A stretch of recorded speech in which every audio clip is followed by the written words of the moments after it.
Hi, I'm Graham Thorpe, National League batting coach with England, and here we are in Abu Dhabi. সাবেক England batsman Graham Thorpe আত্মহত্যা করেছেন বলে জানিয়েছে তার পরিবার। 5 আগস্ট তার মৃত্যুর খবর নিশ্চিত করা হয়। ঠিক কিভাবে 55 বছর বয়সী এই ব্যাটসম্যান মৃত্যুবরণ করেছেন সেটি তখন জানানো হয়নি। থর্পকে তার প্রজন্মের অন্যতম সেরা ব্যাটসম্যান হিসেবে বিবেচনা করা হতো। ইংল্যান্ডের হয়ে 100টি টেস্ট ও 82টি ওয়ানডে খেলা থর্পের স্ত্রী আমান্ডা দ্য টাইমসকে দেয়া এক সাক্ষাৎকারে বলেছেন, কয়েক বছর ধরেই বিষণ্ণতা ও দুশ্চিন্তায় ভুগছিলেন তিনি।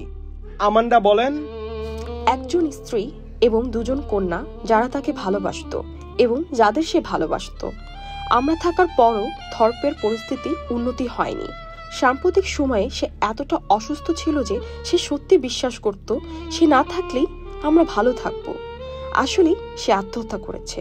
এতে আমরা বিধ্বস্ত হয়ে গিয়েছি। খেলোয়াড়ি জীবন শেষে কোচিংয়ে আসেন গ্রাহাম থর্প। ইংল্যান্ডের সহকারী কোচের দায়িত্বও বেশ কিছুদিন পালন করেন। 2022 সালে আফগানিস্তানের প্রধান কোচ হওয়ার কথা ছিল তার, কিন্তু গুরুতর অসুস্থতার জন্য সেই দায়িত্ব আর নেওয়া হয়ে ওঠেনি। সে সময় অনেকবার আত্মহত্যার চেষ্টা করেছিলেন তিনি। থর্পের স্ত্রী বলেন, কয়েক বছর ধরেই গ্রাহাম বিষণ্ণতা ও দুশ্চিন্তায় ভুগছিলেন। 2022 সালের মে মাসে সে আত্মহত্যার জোরালো চেষ্টা চালায়।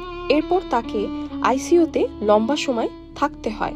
হাসপাতাল থেকে ছাড়া পেয়ে উন্নতির লক্ষণ দেখা দিলেও গ্রাহামকে তাড়া করছিল তার পুরনো সমস্যা। এ ব্যাপারে আমান্ডা বলেন, আশার ঝিলিক দেখা দিয়েছিল।